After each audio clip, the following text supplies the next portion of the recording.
The Supreme Court has struck down as unconstitutional the National Judicial Appointments Commission Act that was brought in to replace the over two-decade-old collegiate system of judges appointing judges in higher judiciary.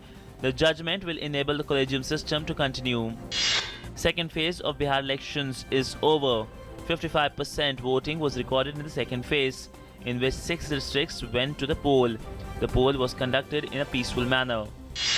The government has said that it will buy 40,000 metric tons of pulses from farmers to create a buffer stock for controlling prices. The government will purchase 30,000 metric tons of tur dal and 10,000 metric tons of urad dal from farmers at market rates. Minister of State for Agriculture Sanjeev Balyan informed in a press briefing.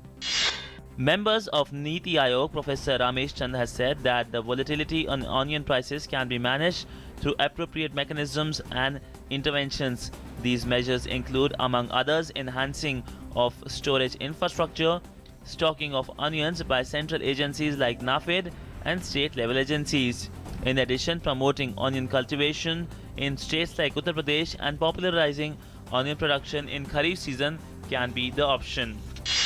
India will be hosting the third India-Africa Summit starting 26th of October. The 4-day summit will see leaders from more than 50 countries participating in one of the biggest summits New Delhi has hosted since NAM Summit in 1984.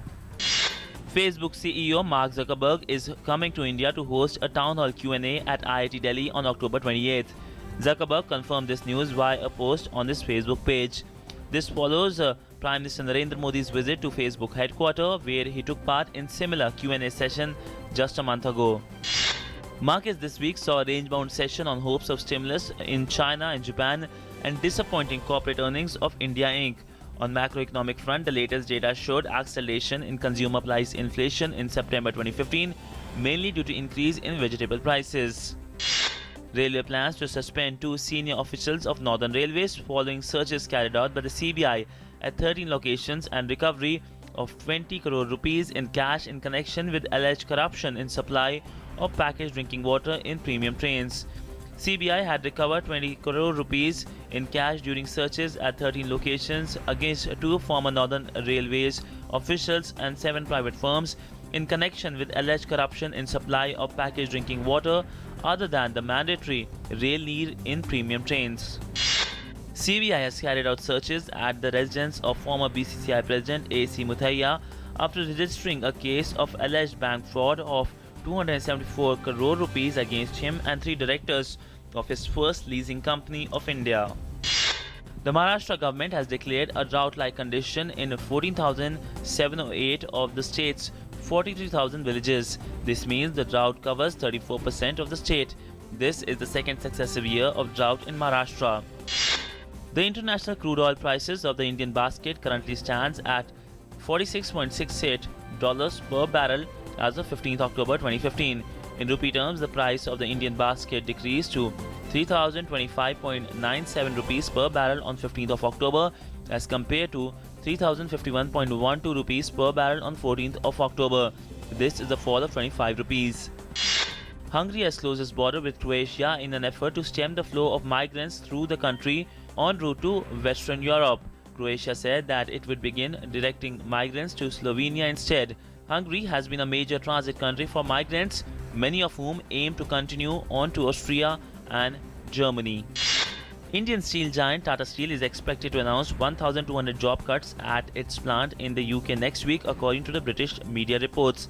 The firm is expected to significantly reduce the workforce at its Scotstow steel plant in north of England, which employs 3,000 people as well as those in Scotland.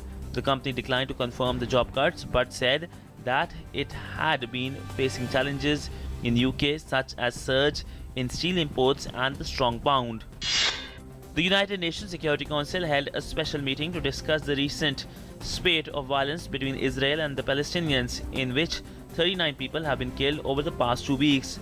32 Palestinians and 7 Israelis have been killed during the 2 weeks of bloodshed. The unrest, the most serious in years, has been triggered in part by the Palestinians' anger over what they see as increased Jewish encroachment on Jerusalem's Al-Aqsa Mosque compound, which is also revered by Jews as the location of the two destroyed biblical Jewish temples. The International Day for Eradication of Poverty is being observed today. The 2015 observance of the International Day for Eradication of Poverty is a special one as it comes on the heels of adoption of the 2013 Agenda for Sustainable Development.